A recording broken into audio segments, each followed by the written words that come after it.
you all for being here today. My name is Parth Shukla. I'm the manager for the help desk team for Lbre. I have Daniel Chu here from Bonaire. He's our help desk technician at Bonaire. Daniel and I are going to be co-presenting today's Tech Talk. So today's session is going to be on computer security awareness. I'm sure you guys have a lot of questions. We'll get to most of the questions that you guys have. If we can't cover all of them within next 1 hour, we'll talk to you offline. We'll get the problem, get the answers resolved for you guys.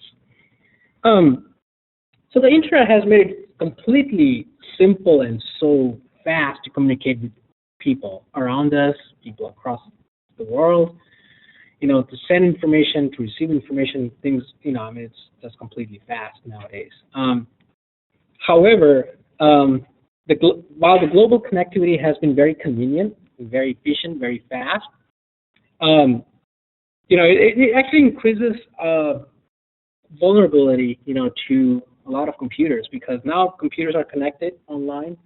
They share so much information within each other, and then that's how usually viruses get spreaded, and we'll talk about that today.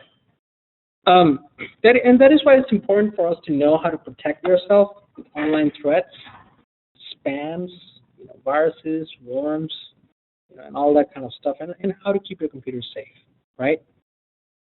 So, why do we care, right? Well, we care because data is everything in the online world, right? Data can be your personal information, could be financial information. You could be dealing with Stanford data, right? You could be dealing with financial information for Stanford.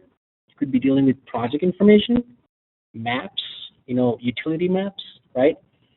So data is very important. When you think about it, if somebody hacks into a computer who's not Stanford affiliate and steals the data out, and things get, they start taking advantage of that data, wrong advantage, it can really end up getting into San Jose Mercury News or New York Times, and that's bad publicity for Stanford.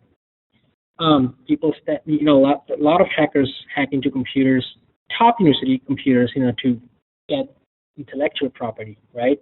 Research data, any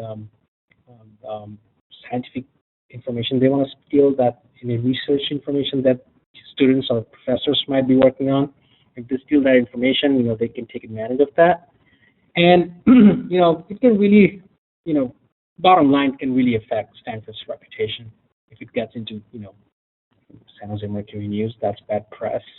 And a lot of times hackers just do that just to brag about, their skills. Hey, I hacked into a Stanford computer. It was so easy for me to get in, steal that data, make it public. Happens every now and then, because Stanford, Harvard, all these universities are top schools. We are vulnerable to online attacks.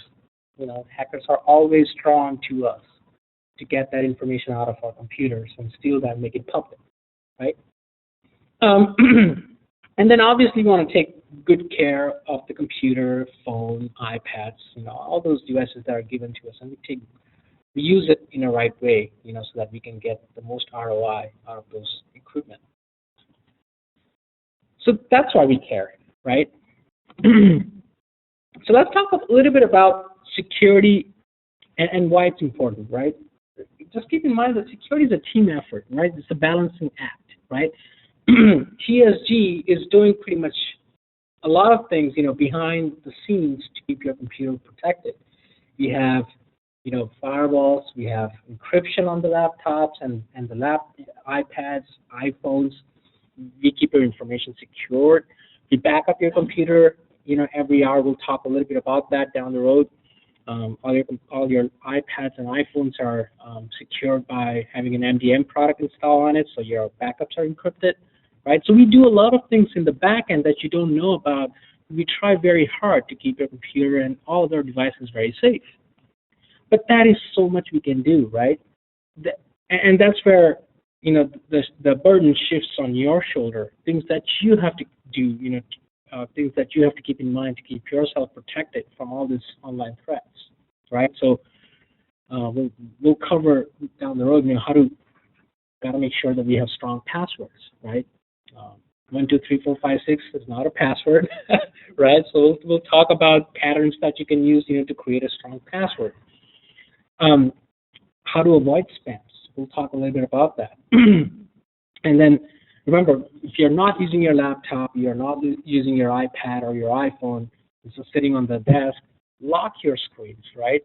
So that if you walk away from your desk, somebody doesn't just come to your desk and start reading your email or any financial information you may have, even confidential information you may have. If you're, for example, doing time cards, or if you're doing checking your Access paycheck, has all that salary information there. You want to make sure it's only visible to you because you are logging into your Access account, right? So remember that there is a balance act that we have to keep in mind, things that TSG does to keep your computers, your devices safe, and then there's a responsibility on your shoulders to keep yourself safe from the online threats.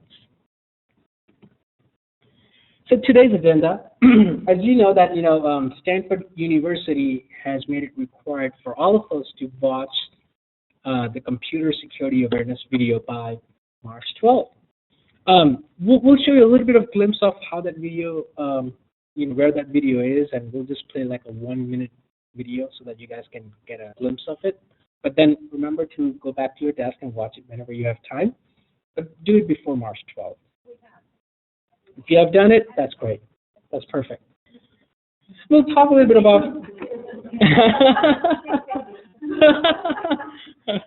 We'll cover what an antivirus software is. We'll talk about BitLocker encryption. We'll talk about automated backups. We'll talk about MDM, mobile device management. We'll get more in detail about that. So I'm just going over the agenda so you guys can get an idea of things that we're going to be discussing today. Locking your screen, selecting strong passwords, avoiding phishing scams, and then Stanford two-step authentication. That's new, and we'll talk a little bit about that as well at the end, okay? All right, so let's jump right in. Okay, show of hands. How many here knows what a virus is, or what a worm is, or what a spyware is, or what a botnet is? Anybody has any clue? Maybe raise of hands. We can get some volunteers here.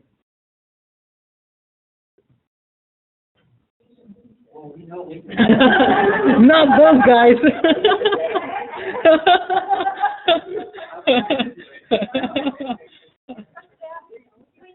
Bad for your computer, okay. Something that corrupts your data, right, Don? Okay, something that corrupts your data. Good point. Yeah, so it hacks, your data. So remember we talked about why data is important? Because viruses can get into your computer, infect your computer, and have the potential to,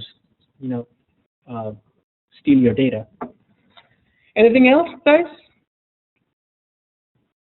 Okay, it's pretty good. So let's talk about what a virus is then. Viruses, Trojans, worms, malware, so many terms, but they all do one thing, right? They all get into your computer, and they can potentially harm your computer. It's a harmful program that can get in, corrupt your data, and oh, by the way, remember it spreads from computer to computer.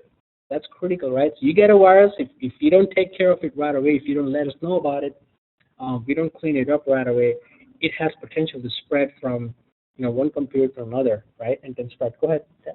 You normally get an email and from someone but when you open it up, you realize it's got like 10 other people it's gone out to, you don't recognize anybody, and you just know, oh, who's using this email. Spam. Is that a spam? Or that's a spam email. We'll cover that. Okay. But that's one way, depending on what the content of the email is.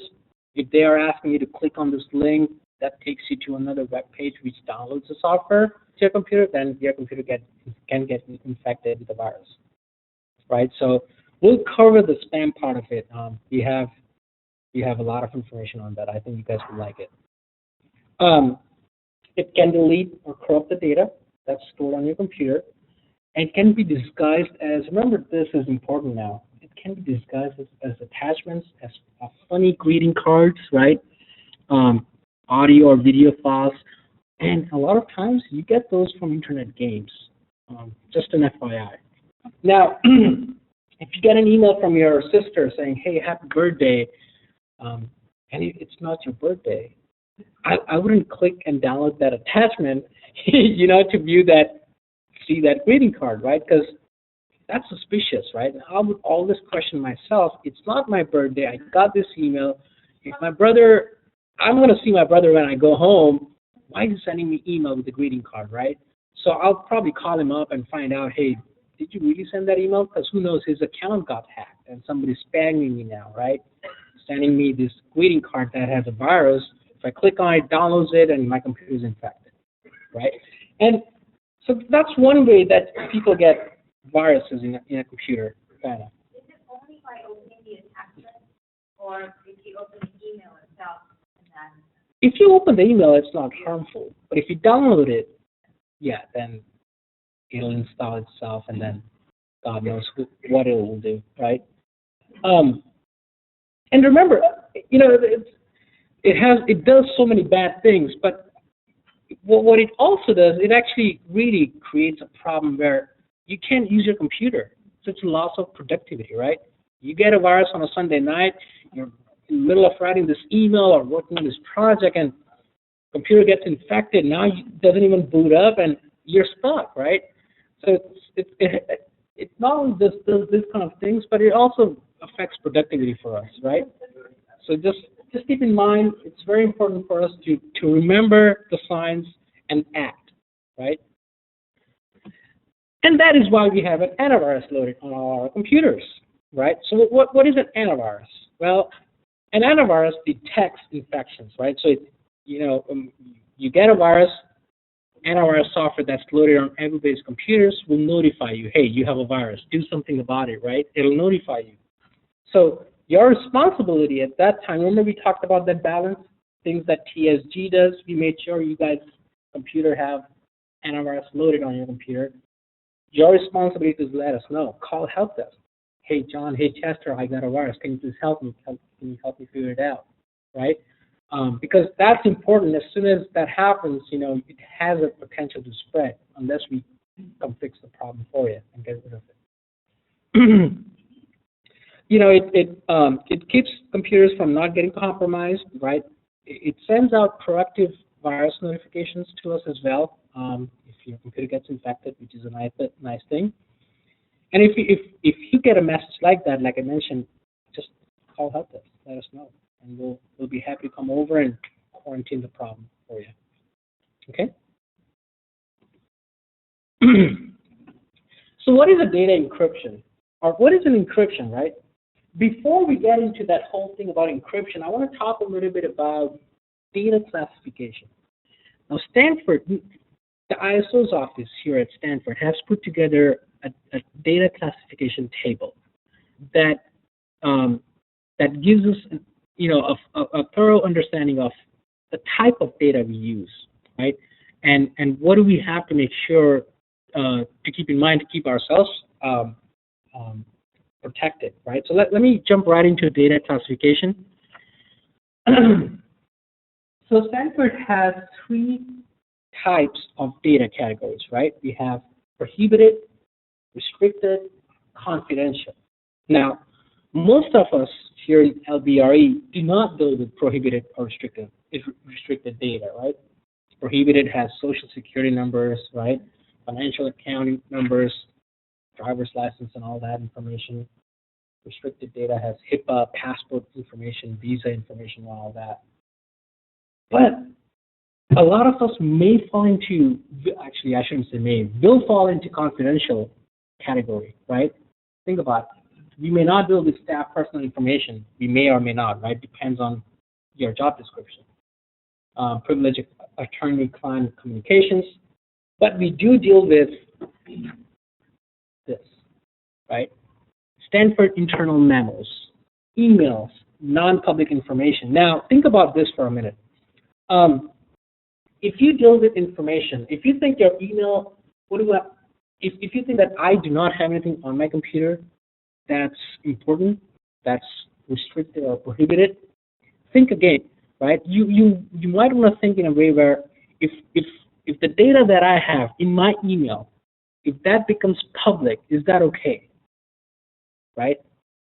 That data that you have in your email or the documents you may have on your computer, it may be good to send to your coworkers, right?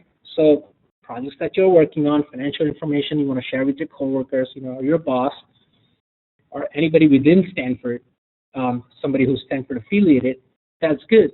But what if that data gets leaked out and gets into San Jose Mercury News?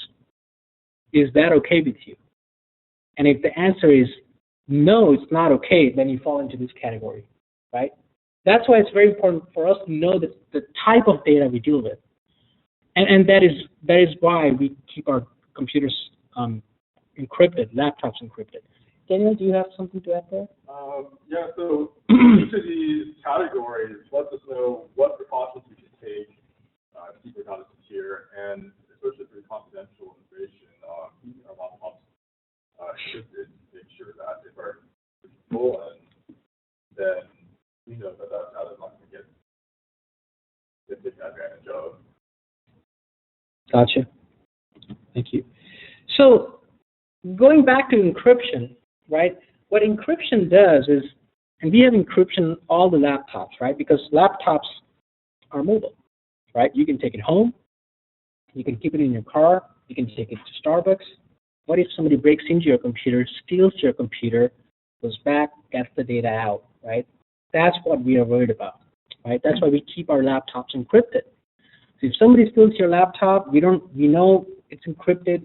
We don't have to worry about, trying to find that computer or letting customers know, Stanford customers know that, hey, we have a computer that got stolen. It wasn't encrypted. The data on that computer might have been prohibited, restricted. So we just want to let our customers know. Again, it goes back to that whole point about Stanford reputation, because it gets into the newspaper, says, things get out of proportion. So we keep our laptops encrypted because we know that if it gets stolen, nobody can hack into it.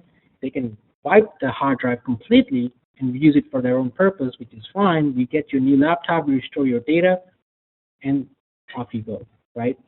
So that's why we encrypt your laptops, because we want to make sure that these laptops are secured because they are mobile. We want to make sure they are restricted. They are fully secure in that sense. So that, there's also a practical and basically a time and money aspect to this as well. Is if you lose your laptop, if they don't know it's encrypted, they very often spend quite a lot of resources investigating the incident, trying to figure out what was on the data, or what data was on the laptop, and what measures they have to take to either recover that data or notify, as Parth mentioned, affected customers of the loss. With the encryption, very often that's just a get out of jail free card. You lose your laptop, they don't really have to investigate. They know the data is protected. Saves yourself a lot of time with your targeted investigation, and it saves the university a lot of money for having to investigate that loss. Debbie. So we used to have that. Yeah, Good point. I don't have to. Good point, because the next topic is that on that.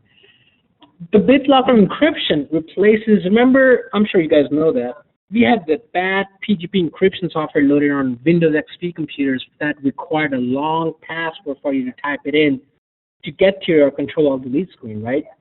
Well, PGP had a lot of problems.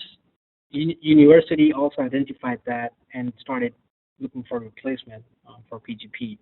The university ended the contract with PGP last December. So, when we started deploying Windows 7 computers, we started using BitLocker encryption that comes from Microsoft, which does passwordless encryption. So when you turn the laptop on, you don't even get a prompt to type in a password. It just goes right to the Control-Alt-Delete screen for you to type in your user ID and password, right? And it's less intrusive. And that's the beauty of it. It works great. It's passwordless, and it does a great job of keeping your computer safe and secure. And that is why we went with BitLocker.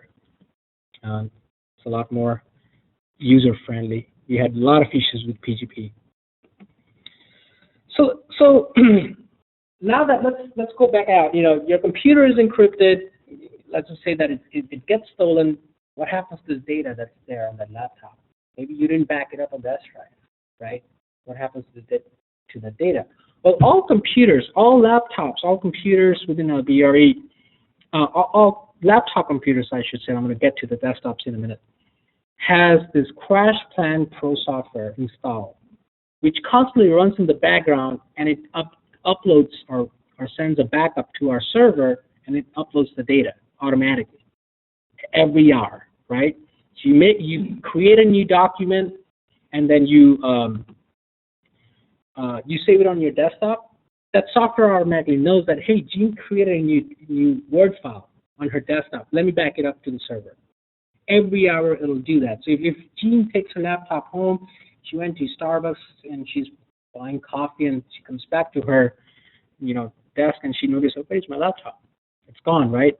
Well, because she had Crash Plan Pro installed on her laptop, we can give Jean a new laptop and install Crash Plan and restore the data, and she'll have all her data as is, like she had on her old laptop, right? So that's the beauty of having Crash Plan, because it actually backs up your data from your laptop over to our server automatically, right? And we are pretty impressed with this software, so we are actually extending this to the desktops, even though we know nobody takes the desktops home, right? It stays here, but we still want to back it up.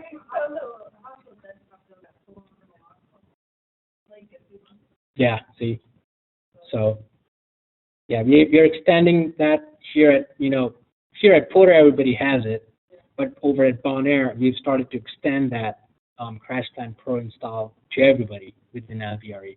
So we know how politicians sometimes get busted, or they have these orders. Yeah. Well, you use your computer, Yeah. And so if you're telling me that everything gets backed up, well, I'm not saying this happens. I mean, it can happen, but that means that's how the investigators go in and look at all the data because they're searching for something. Yep. Right. I mean, you have to give them reason, but that's how they go in and find out. Exactly. That's where that thing Right. comes from. So Right. when it gets updated, does it delete the original version? It actually keeps copies of it, So it keeps right? copies So of every single version. it does versioning up to a month, right?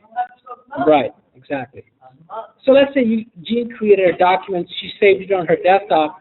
Tomorrow she came to work, she added more to that document. It actually uploads that new version, and it'll keep that old copy there. So you can always go back to a version of a file if you want to restore that, which is beautiful. So we have Crash Plan to back up your data onto the server. So if you lose your laptop, we don't want to be in a situation where you lose all your data. That's going to be painful. So I use a personal computer at home, Mm-hmm. my Mac, and then I log into the website, and I go through that, and I see the encryption and so on. Does it also have that Crash Plan? Not on your personal computer, because your personal computer doesn't have Stanford data. So you're using your laptop to remotely log into your computer here at work, which has Crash Plan that will back up the data, right? But let's say you start a new document on your Mac and you're working on it. Because it doesn't have Crash Plan, you want to remember to email it to yourself or upload to Box, right? So that you have it when you come to work.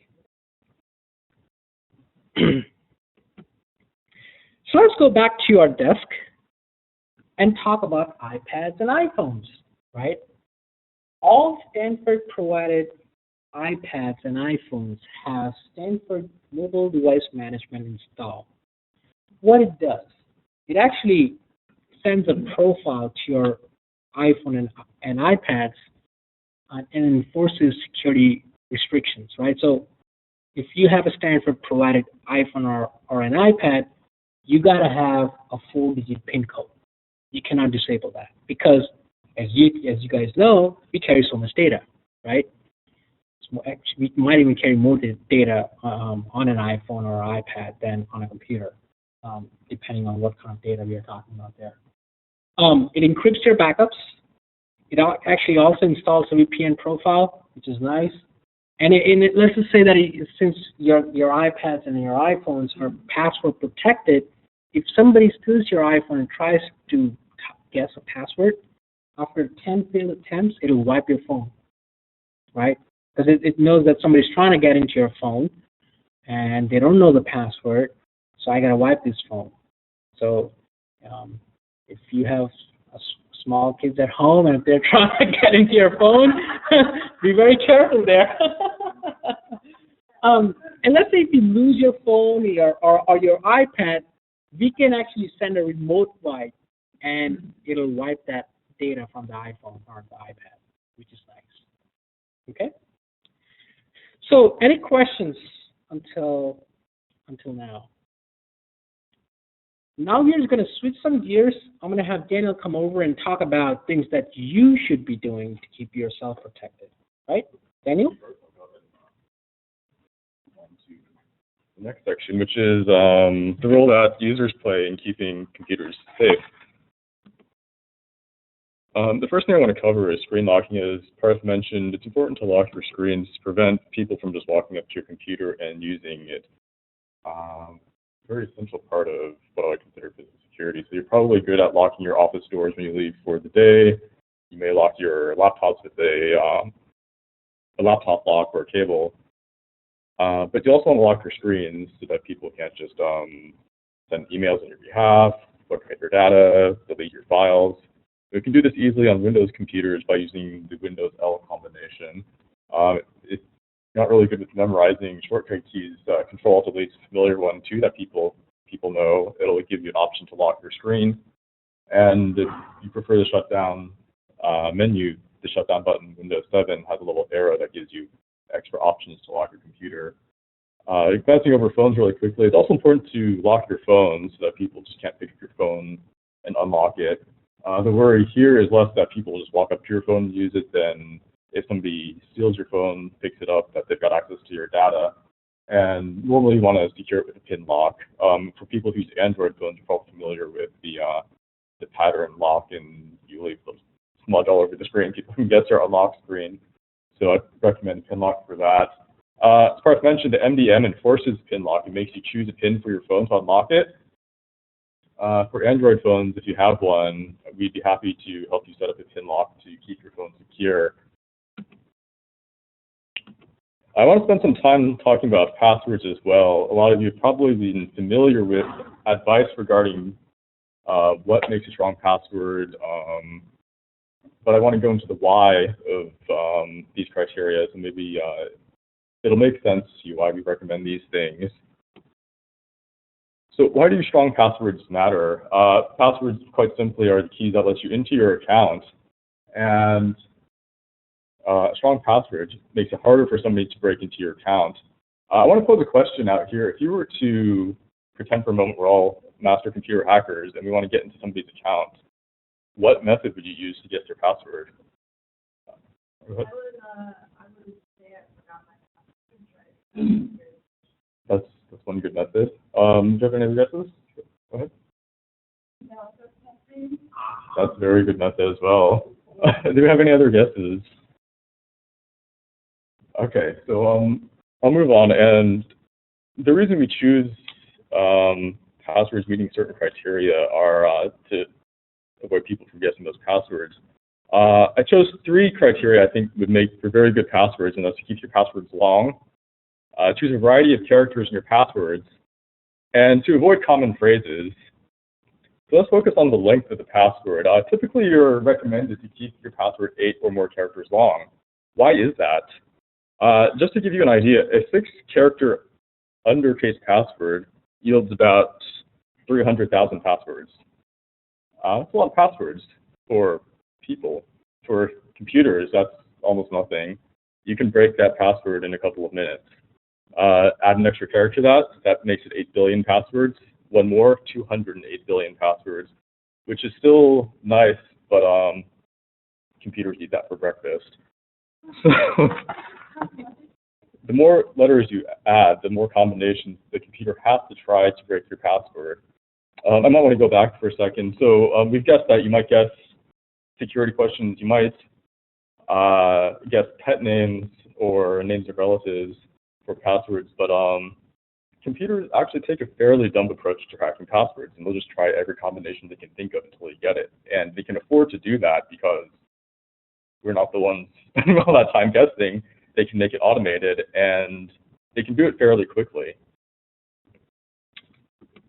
To help increase the number of possibilities the computer has to try before it cracks your password, that's why we recommend using a variety of characters for your password. These character types are uppercase characters, lowercase characters, numbers, and special characters. And each different type of character you use in your password greatly increases the number of possible passwords the computer has to try to get into your account. The last one, of course, like mentioned, was avoid common and guessable phrases. So that goes for dictionary words, favorites of anything, relatives, friends, pets. The first item, dictionary words, some hackers have gotten a little smart and they figure, it's not very smart to keep guessing randomly at all these passwords. I'll try words that are in the dictionary because people like to use dictionary words for their passwords, and that'll, if your password contains a dictionary word, that makes it easier to crack because they don't have to go by guessing. It's all most of these dictionary words.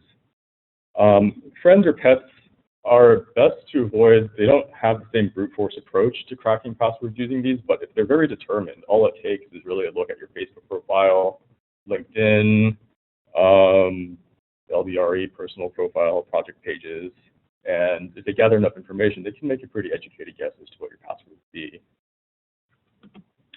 And all three of these elements, the long passwords, variety of characters, and avoiding common phrases, all of these combine to make a strong password. I've got a couple of additional tips on the topic of passwords, and that's one is to use a different password for every important site that you access.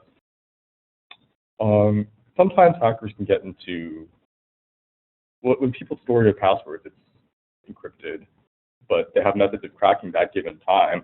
And if they finally crack your password, it's not too much of a leap just to take that password and go to your banking site or your health insurance site and try that password out too to see what they can find as well.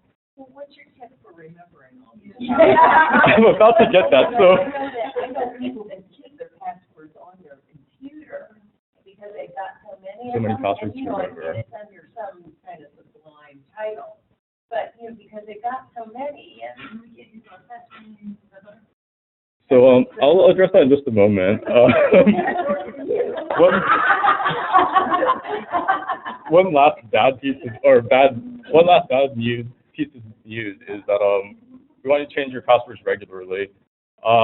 If you keep a strong password, you can probably only change it once every 6 months, once a year, not as frequently.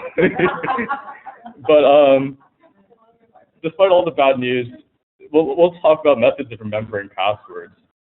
One technique you can pick up a handout is to just take a phrase that's familiar with you, lyric, quote, and just abbreviate that. Change it up as needed to meet the character requirements. But it's a lot easier to remember a phrase than it is to remember a bunch of random letters that don't mean anything to you. So I think the example I used was Louis Armstrong's "What a Wonderful World." If you choose "I see trees of green and red roses too," we can easily abbreviate that to something that means something to you and is also not something that you could easily look up in the dictionary. But, but how are you going to do that for different accounts, like your bank accounts or your Get Well or Be Well or your, So one thing I might do is you can write down part of the password. There may be different clues to the passwords where you choose them that only links them to, okay, this one means this to that site, and this one goes to another site. And keep that somewhere safe. Obviously don't post it on a...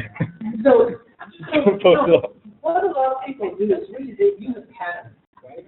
So they may use a few letters, a few letters on password that might be consistent to a lot of passwords they may have. They use lots of few digits of their password and relate to that site, right? Just to, because once you start typing passwords, you know what it is. It's the second page of what you type in, right? But a lot of times what happens is that people, in the last tech talk we had on air, somebody asked us, is there an app that can store all the passwords in one place? And yeah, there is, right? To answer that question. But do we recommend that? No, we don't, right? Because then somebody has to just guess one password and they'll have to keep getting all your passwords, right?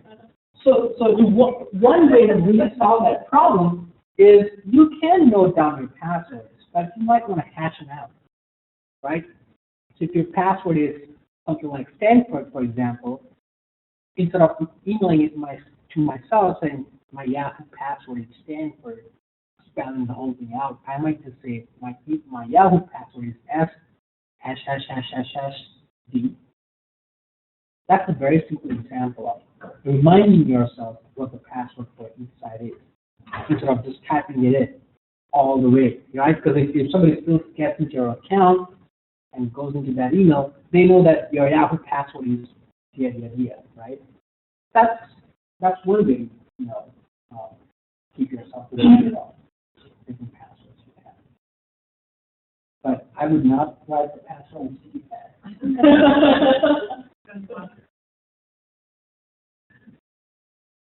We can discuss more password management techniques at length after the talk, but I want to move on to the subject of phishing emails. A lot of success has been had through phishing emails. You're probably familiar with phishing emails. You may be very familiar with the fabulously wealthy Nigerian prince who wants to bequeath his fortune upon you. The main method behind this is they want to trick you into handing your information out to them through a couple of various methods. One is promises of wealth, but another common and less obvious method is threats of losing something, maybe your paycheck, maybe access to Stanford websites, and it may come in the guise of, if you don't sign in here to confirm that your account's active, we'll shut down your email, you won't get your paycheck, we may have to audit you, something to that effect. The key here is really just to think about what the email is and see if there's any inconsistencies with what you expect from that email. If the email comes from the Internal Revenue Service and it can barely spell Internal Revenue Service on the email, that's a little fishy. Look out for strange URLs. So besides tricking you into giving your information, they may want you to download something on your computer to get that information. So either the email will contain some sort of attachment, which you'll download and will gather the information for the hacker, or it'll take you to a different website where you need to sign in and end up sending your credentials to the hacker. If the link on the email doesn't look familiar, don't click on it. And if it looks strange, definitely don't click on it. And we'll discuss in a moment how to identify strange links. Check for contact information, especially if it's a threat to shut down service or maybe a warning that you may not get your paycheck. It should include some contact information you can use to verify that this is a legitimate email. And the contact information is something that's familiar to you, that you should already know. Usually what they'll try to do to make the email appear more legitimate is they'll try to put information that looks good. And if you call the number, very sophisticated phishing attempts may even have a person on the other line pretending to be somebody official, somebody from Stanford or somebody from your bank. And always check the sender of the email. It's very easy to fake somebody's name, harder to fake their email address. So if you look at the header of your email, it says from somebody familiar, like your daughter, but the email address is like superhackerman@comcast.net. Something's not quite right there. So let's go ahead and take a look at these two emails, about a minute apiece. And I want to, when we look at each of these emails, I want you all to be thinking, is this real or fake? And then why did you come to that conclusion? And let's go ahead and start with this one. I'll give it a minute. and we'll move on to the next one and we'll discuss afterwards.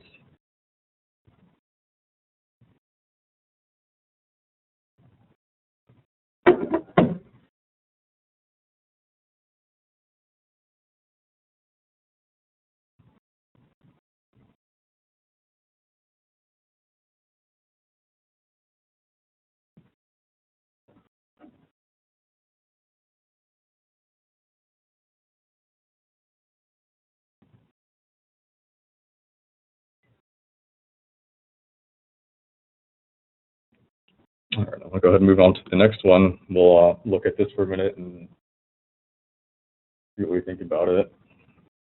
FUCK, what?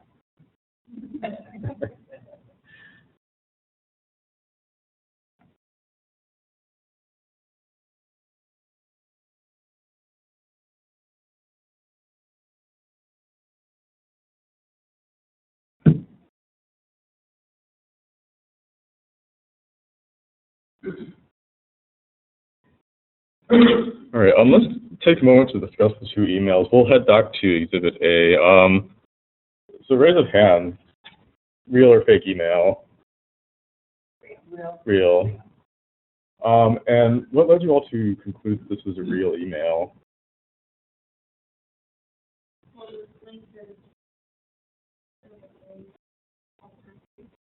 Yes.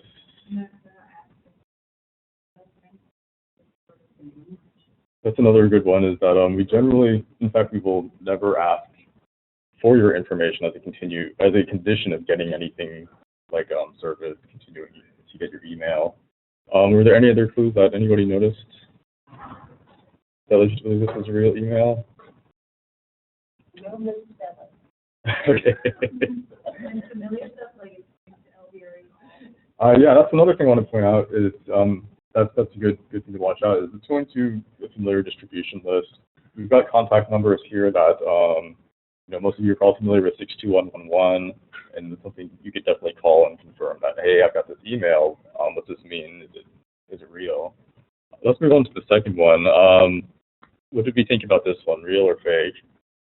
Fake email. And what were some of the clues that tipped us off as to what was wrong with this email?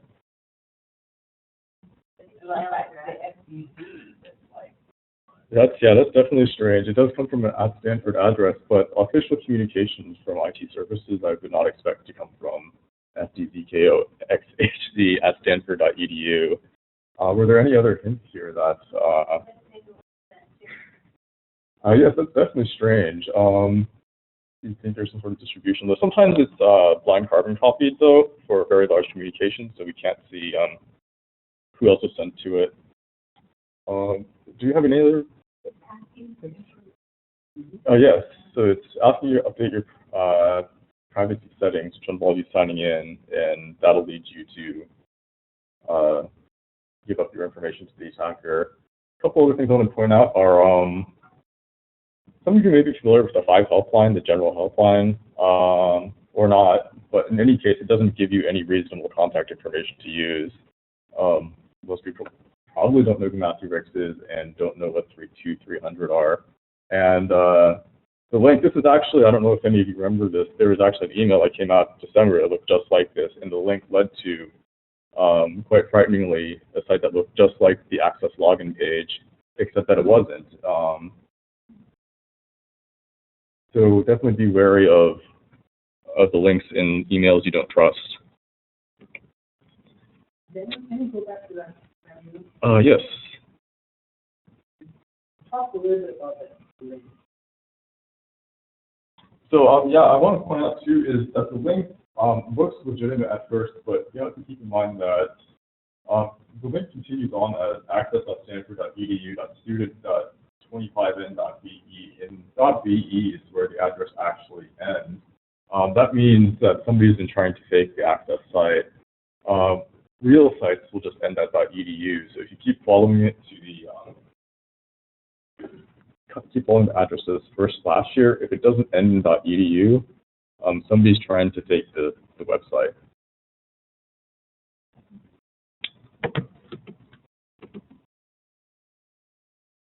So what should you do if you receive an email like if the previous email, for example, Exhibit B, were just a little more convincing, you're just not sure what to do, what would you do? First of all, don't click any links and don't open attachments. Those are the two things that the hacker want you to do, and that's how they get the information from you, so avoid doing those. For the email to us, we would like to see what it is and determine if it's convincing enough or enough of a threat to warn others, and see if there's any patterns to who's being sent these emails. And lastly, delete the email so there's no risk of downloading the attachment or clicking on the link. And if you're still absolutely not sure and you think some action has to be taken, maybe you just can't afford for access to be shut off from you and it's threatening to shut off access for you, use links and URLs you already know. The goal behind the email and that link is to have you click it and submit your information. So don't click it. And if you want to check access, maybe you have a bookmark already that leads to access. You can Google access, or you can just type in access.stanford.edu to get to the site, and you can still get to access without getting to the fake site that they're trying to get you to visit. And if you're ever in doubt, always ask us, and we'll be happy to look at the email and determine whether or not you need to take any action on it. Last topic I want to cover is Stanford's two-step authentication. So to introduce two-step authentication, I want to take a look at this lock here. And imagine we had one of these on our house. And we've got a physical key, and we need a PIN code to open the door as well. And with just one of or the other, we can't open it. We need both to open the door. Two-step authentication is effectively the same concept, but for Stanford sites. So what it'll do is, when you sign into a site, a web auth site that asks you for your student ID and password, and you sign in, it'll ask you for another PIN. Thankfully, there's no need to remember this PIN, because I know passwords are already pretty difficult to remember.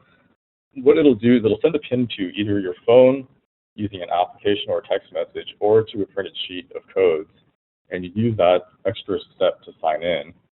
The reason this works is that a lot of times your password can be hacked remotely, but there's this physical piece to the equation that hackers don't have, which is either your phone or that printed sheet of paper, and you can use both of those to get into your account. So if your password was compromised, they could sign into the Stanford site only to be prompted by a request to enter that PIN number in, which they won't have because they don't have your phone or they don't have that printed sheet. That can be set up at accounts.stanford.edu, and we can go into depth with that afterwards. But I just wanted to let you all know that that's out there, and it's another method of keeping your account safe, especially if you do a lot of traveling.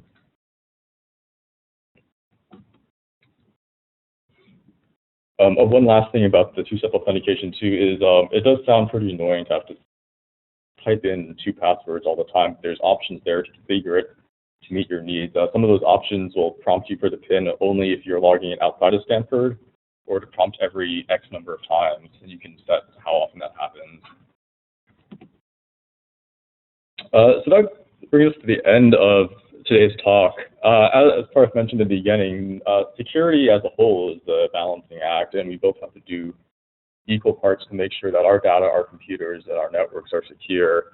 On the TSG end, we're putting MDM on your phones, we're encrypting your laptops, we're making sure your data is backed up, and we're applying security patches to make sure your computers are secure.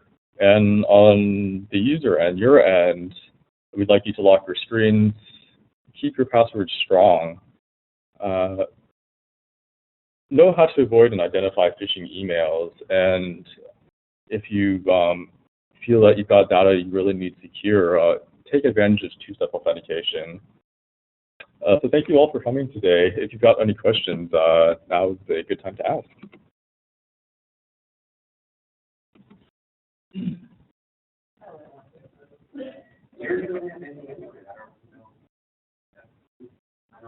You're showing him that it doesn't matter? Why? Well, I used to, I know I used to, but I can't remember when my phone is when I did, so I don't. No, you're all listening. It was like, I have a 2 a.m. Yeah. in my car. And come down, I tried to do it, and my phone's not even like, so I got caught on my phone.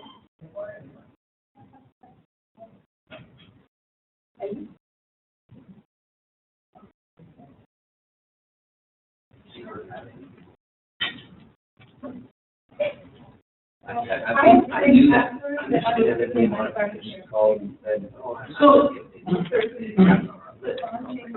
So about the passwords, right?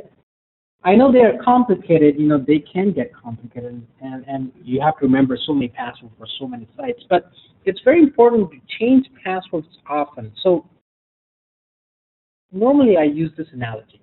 I would change my passwords as often as I would change my socks, right? Yeah. I don't wear my socks for 7 years, right? So I buy new socks every few months, buy new socks, right? So that's what I would do, like change your passwords often. I would say at least you can wash it, but change them. Don't keep using the same socks over and over. Exactly. Don't wash your phone. So remember that, that you don't want to have the same password, for any website that you log into forever. That it's not about if, it's about when. It's gonna get hacked sooner or later. So you always want to, as Daniel mentioned, you always want hackers to keep guessing. You want to keep yourself protected. Okay. All right. Thank you, guys. Appreciate it.